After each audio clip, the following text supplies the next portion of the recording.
Welcome to Minerva, a monthly show where we discuss the mysteries. We hope to give you enough information that you can go away and do your own study. First of all, I'd like to introduce my co-host, Duncan. Hello. And today we're going to be discussing the Shepherds Monument.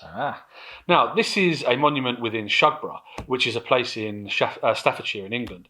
And it's on an estate owned by the Lichfield family.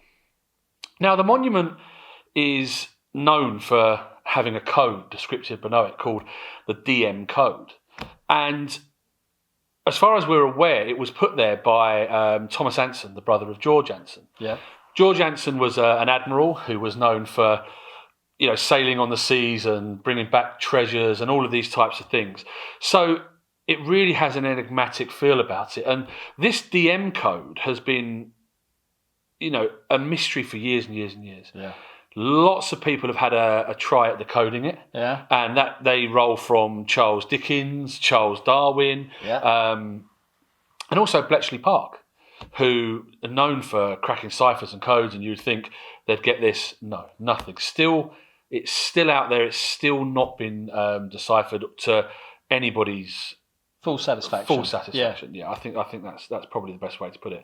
But there are lots of offers. That's some of the things we can talk about. It's also been written about potentially by Nostradamus, which is something else that we will come on to in a short time. So the DM code. The monument sits just off of a lake within the fields there and the landscape, and it has a relief, a picture of the Shepherds of Arcadia, which is Nicolas Poussin's painting, which we know kind of goes into the realm of the chateau and lots of these other mysteries, and that's slightly different in this. So we'll discuss those differences in a while. But first of all, below that is a plaque which says DM. And then above that has some other letters, and it's OUOSVAVV. Uh-huh. And I have no idea what that means. But what are your opening kind of thoughts on the mystery? Well, I certainly don't know the answer. Certainly don't know. But this has got to be one of my favourite topics. Not a sense of knowing, of knowledge, just a sense of its... there is no doubt that a mystery exists, because you've got... I mean, it's not just the one monument, isn't it? I mean, there were several... We call them follies, don't we? Where we build different things in the garden to either to represent something of art or our culture. And this one's there. Now, where all the others are quite relatively understandable, this one is bizarre. Yes.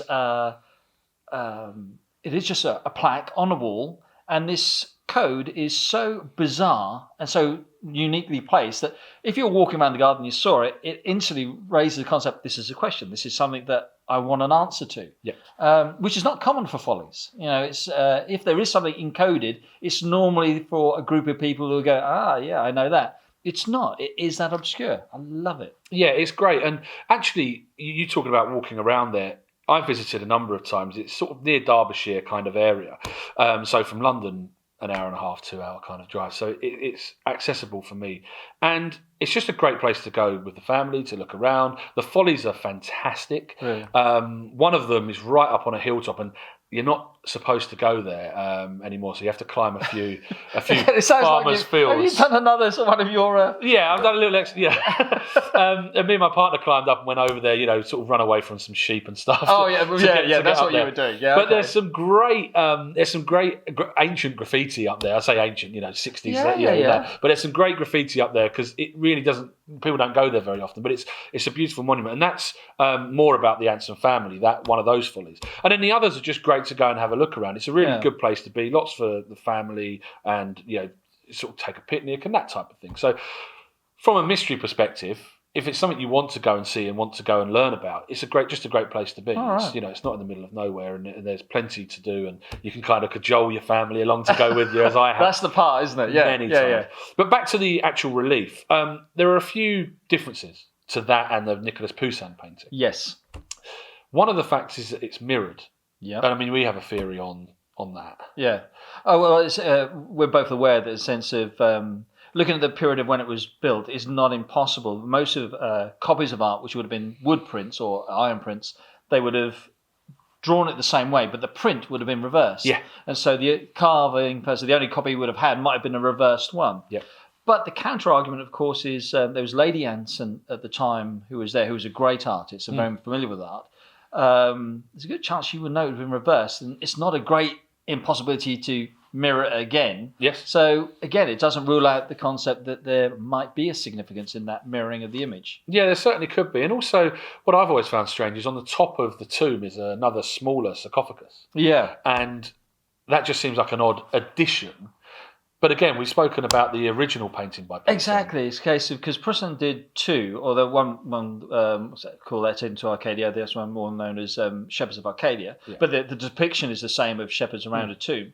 But in the second one, the one we're more keen with, it's a very stark block of a sarcophagus, where the first one is more ornate, and that does seem to be echoed in the same painting. But then again, because of course one of the other differences is the Shepherds of Arcadia is a landscape, and this monument is a portrait depiction. Yep. So it's not impossible that if they did it as a portrait by cutting off the two sides, it might have looked imbalanced. And so they said, well, let's elongate the tomb, as it were, and put something on top. Again, an argument, but which is the question: is it meaningful or not? Yeah, and around the structure, there's a kind of archway around the structure, so to speak, just to hold it. And there are two heads, two faces. One of a kind of bearded man that looks maybe like a bit like Pan.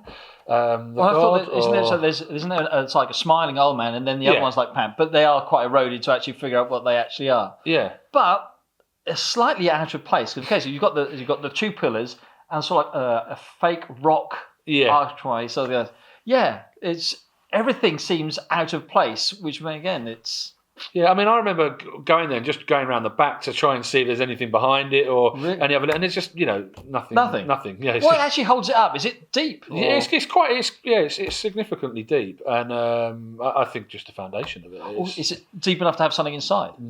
I wouldn't have thought so, no. But potentially, I don't know. Yeah, I mean that's again something you could look at, but I certainly didn't get any feeling like that when I was there. I just remember looking around there and thinking, nothing. Hoping that I might just stumble across the holy ground. Because there was this, because we've mentioned this before, and someone did ask, because I made a comment that there used to be a pool in the front of it, the water, so there'd be the reflection. And someone did ask, where did I get that from? Yeah, I'm really sorry. I've read about this stuff since I was about 18, and it was one of those early things you remember. Cool. So I used to write in notes, but back then, not knowing that I need to hold on to this information, what page reference. I'm sorry, I can't remember. But and that was in one of the comments on our previous, on one of our previous videos on Rennes-le-Château. Yeah. But actually, on that point, I do believe there is a river in front of it, but it's quite far from the river, so I'm not. Yeah. I don't know where you would need to stand to be able to see that reflection, but that's definitely something next time I go. Yeah, I'll be doing just to check because I was actually thinking is that like the flower bed, because there's or the photographs I've seen, because I've never been. Yeah, I always mean to and I haven't. But it looks like an oblong flower bed in front, which I was led to believe was a shallow pond. Right. Originally. That's the part I'm thinking. But again, originally how it was, I don't know. And someone we could ask on that's Andrew Baker, who's a friend of Minerva study group, who has been his talk was amazing. A few, and he's done some great talks on Shugborough, and his information's fantastic. So go and look at him on Facebook, etc., and find out what he's been doing. I've got a small story about this. God, what have you done this time? Oh, not me, luckily. There was a young gentleman, shall we call him, from Eastern Europe who was really into this and was doing some research, and I sort of found out about him on Facebook and was chatting to him. And he kept showing me pictures of mirrored images, just mirroring things. So he was picking urns and different parts of the area of Shugborough and actually mirroring these things and saying, look, this looks like a demon and this looks like that. And I was like, well, if you mirror something like that, it always does. The handles become ears and other things become eyes, etc. And he took it upon himself. Basically, I couldn't understand any more of the research than that he thought that one of these urns right at the end of the pond, and it's not that close to the Shugborough Monument, but it's within the grounds. Okay. He took it upon himself to go and smash it. No. So he went in one day, just smashed it because he thought there was a treasure in it. Oh my God. Found nothing, clearly, and I believe was deported for doing that. So when you go there now, there's a newer urn because I've had to build another one. Yeah. And there's a little plaque which explains a little bit about what happened. Wow. But again, it goes back to that treasure hunting. Yeah. Why don't you just take the flowers out? Or did he actually think it was actually in? No, it's a sort of stone urn like this big and completely concealed. One with the cap on. Yeah. Oh, right. Okay. I was just imagining something. No. He just obviously given it a whack and smashed it, and there you have it. There we have it. So going back to the DM code, which is the important thing about this mystery, do you have a favourite? A favourite attempt, shall we call it? Yeah, there is one. The name escapes me, but I think everyone who knows it knows there's a parallel where a guy translates it to a particular verse in the Bible. I think Ecclesiastes 12:8. Which another one. Yeah, vanity. Everything's vanity, says the preacher. All is vanity. Apologies if that's not precise. And it fits. It fits in there. Saying that it fits, except for the concept of. In the Vulgate Bible, which would have been in Latin, it's not precise. But from Latin translated from the English version, it would be precise. Okay. Now, the reason I like that, not just because of the similarity to it, but from a Masonic perspective, I've got to be careful on what I say with this, not to upset. But in America, they hold a lot of the rituals. They hold that's slightly older than ours, because ours got revised very much since 1813. And some of those carry on. And in certain parts of the craft rituals in America, the verses from Ecclesiastes 12:1 to 12:7 is one of the concluding parts of their ceremonies. Yeah. And ironically, in France, what we see, because we have one of a better phrase, the conclusion of our craft ritual is Holy Royal Arch. Yeah. And in the early versions of that, in France. This line was part of the old ritual. And so, of course, if you've got those first 7 ones for the old craft, and then this one is the last one, I kind of like it, but, I love any sort of Masonic connection. So, but yeah, that's my favourite. Yeah, and that is quite interesting. And I think it's probably one of the attempts that fits better. I think so. Some of them are interesting, but there's a lot of jumping around with numbers. Yeah. And there's also some that you'll see online where people are putting letters within the actual picture, which I just don't. For me, I don't see. Exactly. For me, because from I always get the mix up. It's Thomas who paid for the. Yes. I mean, he was very much into his classical arts. I mean, he was in groups that just went back to going to Renaissance art and bring it back into the culture. Yeah. So to have something which would then have a Latin value, which of course related to the ethics of the time and the concepts of vanity, it matches for me. Yeah. That's why I like it. So we know, having been to Rennes-le-Château and been to that area, that Nostradamus had a house there. Yeah, with the famous painting of you outside it. Yes, there's a picture of me outside it looking like Nostradamus, which is spooky. Very spooky. And having been there, we know that he was in that area. Yeah. We also know that, or believe that painting, the Nicolas Poussin painting, was potentially painted in that area, or as a depiction of the tomb in that area. And so linking those things is very interesting when we know that Nostradamus actually spoke about this. Nostradamus predicted a DM code and said, had a line in his writings about the DM code being found, and once that happens, X and X and X will happen. And I just find that all very, very close. It is. It's so interwoven. It's kind of scary because it's such a wide topic, and we divide things up where we go, that can't happen because of this. And one, of course, the whole question of what is the validity of which parts of the Rennes-le-Château are valid. Yeah. We went to the tomb of Poussin. I was a great believer that he wasn't there. Yeah. But being there and going, actually, I can see why people believe it, in the sense of that tomb part. Also, we know the documents were written by a different group of people, and there's a question if they were relevant to it. Yeah. But these little things do crop their heads up. But the only thing I could say is a case of, obviously, the writings of Nostradamus, and of course, George is interested in this, Thomas is interested in this sort of period, then it's not impossible that, I like this idea of a code and DM. Yeah. I will use that as our motif on the tomb.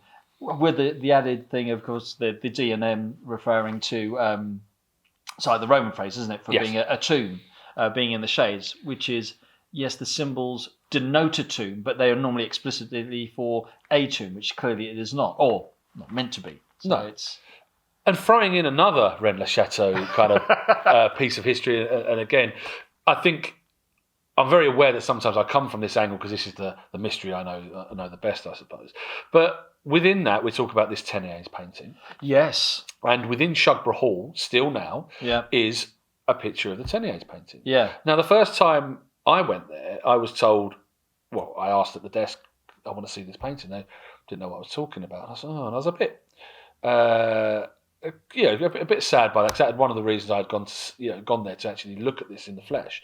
And I walked around the whole of the building and saw all of the, really nice rooms and some great, some great artifacts there, and lots of really beautifully painted ceilings, etc. And just on the way out, I spied it. Really? In a stairwell. And I was like, that's it. And I looked at it, and I've seen it. And you've since found it on the internet. Well, that's the case of, because one of the big questions over it is a case of, we know it is, from the documents, it's about Teniers holds the key. Yes. Which has always pointed us in the direction of Teniers paintings. Yes. Then, of course, there's a concept of St. Anthony and all that sort of part. And then, I can't remember who it was, but there's the guy who found this painting. Yeah. And then everyone was like, this is the Teniers painting. Yeah. Then you find it's actually not a Teniers painting, but a copy of it, I believe done by Lady Anson. Lady Anson, yeah. Who was also, there's a portrait of her holding a drawing of the Poussins. Fascinating. But the peculiar thing is a case of, because I wanted to look at the painting for my own part, and so a case of how do we get a photograph of it? How do we get one that we can actually know is in the right proportion? So it's National Trust, and all National Trust paintings are held on a database. Yeah. So I went in and said, okay, try and find the painting. And again, there's the whole story of it never being recorded as a St. Anthony painting. No. Even though it clearly is him. There's his cloak, the story of it. It is actually listed as Elijah and the Ravens. And it clearly isn't. Now, I don't think that is actually a mistake from the trust, because they would have got their records from whatever the family records of the purchases going through. Yeah. I'm a very strong believer that the painting is intentionally allegorical, in the sense of holding the two meanings in the same thing. Yeah. But you've got Poussin, you've got Teniers, you've got that damn code from Rennes-le-Château, and it's all in this place where you have this encryption on there. Yeah. Oh, it's too tantalising. It's fascinating, and it really does get the juices flowing. One other thing to bring up here is that a lot of the way that I find out about these mysteries are through documentaries and things like that. And one that's very, very good is one about a guy called Louis Buff Parry, which we'll put in the description at the bottom, so people can go and have a look at that. And it's quite a long documentary, but watching that almost makes you feel that he's cracked it. And I'm still not 100%, but watching that, the way that he goes through it methodically really seems to make some sense. But it takes it straight out of where it is in sort of Derbyshire to America. Yeah, yeah. I mean, I try to watch this, as you know I do with everything, to be objective. And one of the things it's very much in the literature that we read, that writers write in a way to make it convincing. Yeah. And we get caught in the trap of, because we don't question. And so watching the documentary, I was straining and go, right, okay, don't be forced into this decision. But it is compelling. Yeah. I'll try to be so objective. There are certain things in there I do have problems with, because basically he's saying it's out of all the treasure the animal got was a stone. Yeah. And the idea of it being the Jacob's stone, which he laid his head. Yeah. So of course, when it gets onto the religious sort of things, it's unlikely that it's actually the stone. Yeah. But again, it goes back. If they believe that it actually is, then it does have this tangible value. But it's compelling. It really is compelling as an explanation. Yeah, and I think the last one to tick off the list, so to speak, is treasure. Ah, good. I can poo-poo this one. Yes. George Anson, known for sailing the seas, bringing back treasure. Did he hide it at Shugborough? That's it. There's several trains of thought, but I think there's one guy who's very strong behind this idea of being that part of the treasure he didn't bring back and buried it somewhere, and the code is the coordinates of where it actually is. I find this incredibly... it seems like a good idea when you just read the surface of it, but during that time, I think that actually the law still stands, but there is... If you If a ship seizes another ship, everything becomes the booty of the ship that captures it. Yeah. And everybody on that ship gets a proportion of it. The captain, obviously, the most, and through the officers, but everybody gets a proportion. So for him, on a ship, to go, right, lads, we're going to bury some of this here, and well, that means it's not guaranteed that all those crew are going to get their money from the stuff he's burying on there.